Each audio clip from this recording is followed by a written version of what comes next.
tem um barulhinho fazendo tec tec tec tec tec tec tec tec tec tec tec do lado do passageiro.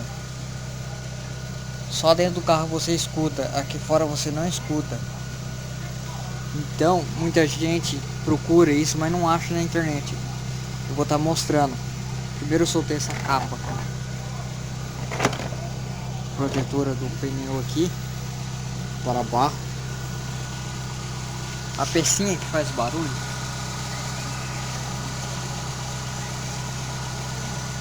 essa daqui, ó.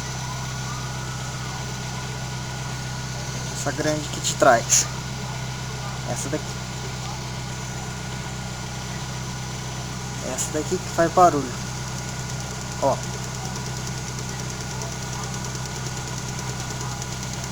Tá vendo? Barulho. Você coloca a mão nela. Você coloca a mão nela, você sente o tec tec tec tec tec tec tec tec batendo. Se você colocar a mão nela, você já sente que é ela, ó.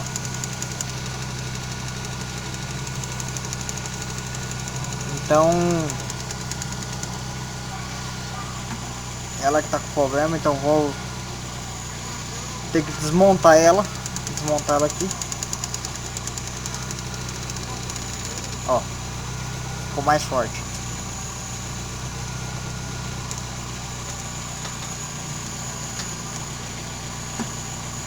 Vou fazer substituição nela. Vou ter que tirar o pneu. Vou ter que tirar esse pneu fora.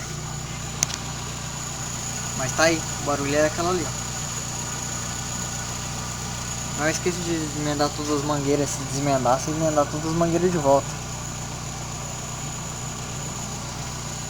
O nome dela, o nome dessa peça chama válvula de canister.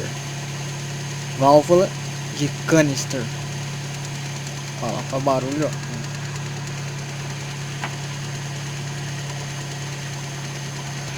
Pra quem não tá baixando o problema tá aí. Essa pecinha com problema.